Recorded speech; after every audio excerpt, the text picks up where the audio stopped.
공포 카페 일본 두 채널 괴담. 책장에 있던 카메라. 제 친구 K씨가 예전에 체험한 일이라고 합니다. 어느 휴일에 모처럼 K씨는 방 청소를 했다고 합니다. 책이 지저분하게 꽂혀있는 책장을 정리하려 생각한 K씨는 모든 책을 책장에서 꺼내는 작업을 먼저 하고 있었습니다. 세 번째 단에서 책을 꺼내다 보니 안쪽에 무엇인가가 보였는데 뭔가 싶어서 가까이 다가가니 그것은 사용하지 않은 지 오래된 카메라였습니다. K씨는 그 카메라를 그곳에 보관했던 기억은 전혀 없었지만 호기심이 생겨 그것을 현상해 보기로 하고 카메라를 열어봤는데 남은 장수를 보니 딱 한 장 정도가 남아 있었습니다. 집 주변에는 딱히 찍을 만한 것도 없어서 카메라를 자기 얼굴 앞에 들고 와서 찰칵 하고 스스로의 얼굴을 찍었다고 합니다. 그리고 몇 시간 뒤, 일단 시작한 방 청소를 마치고 K씨는 현상을 부탁한 사진을 가게에서 수령한 뒤 근처 커피집에 가서 커피 한 잔을 시키고 천천히 현상한 사진을 보았습니다. 그런데 현상한 사진에는 K씨를 포함한 5인의 남녀가 관광지 같은 장소에서 찍혀 있었습니다. 그때가 되어서야 K씨는 드디어 이 카메라에 대해 뭔가가 떠올랐다고 했습니다.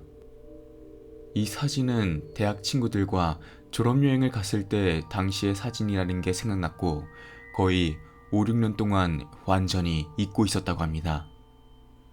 졸업 후 취직하고 회사를 다녀서 바빴기 때문에 간만에 든 친구들 생각에 사진을 자세히 살펴봤는데 어떤 사진이든 당연히 당시 여행 사진들 뿐이었고 대학 친구들의 얼굴이 보였습니다. 근데 이건 누구지? K씨는 사진을 보다가 문득 묘한 위화감을 느꼈다고 하는데 그 이유는 사진 속 3명은 아른 얼굴이었는데 마지막 한 명은 누군지 기억이 나지 않는 것이었습니다. 머리가 길며 다들 웃고 있는 그 사이에서 홀로 무표정한 얼굴을 하고 있는 그 여자. K씨는 아무리 봐도 기억이 나지 않았다고 합니다. 그리고 하나 더 이상하다고 생각한 점이 있었습니다. 몇 박 며칠을 계획하고 다녀온 여행이라 사진에 따라서는 다들 복장이 달라야 하는데 그 무표정한 여성만은 어떤 사진이든 제 색의 원피스를 입고 있던 것입니다. 그 순간 다시 K씨는 모든 기억이 떠올랐습니다. 그 여행은 K씨와 당시 사귀고 있던 여자친구와 그 여자친구의 가장 친한 여성 2명과 같이 다녀온 여행이었던 것입니다. 즉, 총 인원은 본인 포함 4명이라는 말이 됩니다. 그 제색 원피스를 입은 여자는 애초에 K씨와는 관련이 전혀 없는 모르는 사람인 것입니다. 머리 긴 여자는 K씨가 찍힌 사진에는 반드시 찍혀 있었으며 전부 K씨에게 바짝 달라붙은 형상이었습니다. 이것은 아무리 생각해도 우연히 찍힌 것이라고는 생각할 수 없었습니다.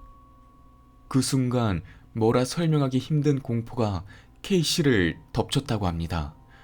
공포에 질린 채 사진을 다시 한 장씩 넘겨보다가 드디어 마지막 한 장이 남았고 그건 아까 방에서 K씨 본인이 찍은 셀카 사진이었습니다. 오늘 방에서 자신의 얼굴을 찍은 사진을 보니 K씨의 얼굴 뒤로 그 머리 긴 여자가 희죽 웃는 얼굴이 찍혀 있었습니다. 아연실색한 K씨의 곁으로 커피 한 잔과 물 한 잔 든 종업원분이 다가왔습니다. 테이블 위로 그 2잔을 놓았다고 합니다. K씨는 자기는 혼자 왔는데 왜 물 한 잔을 더 주냐고 물어보자 그 종업원분이 하시는 말씀이 아까 같이 오신 여성분이 자기는 물을 달라고 해서 말입니다. 그 후로 더 이상 그 여자가 사진에 찍히지 않는다고 했습니다. 어떻게 보이지 않게 한 것인지는 끝끝내 말해주지 않았습니다.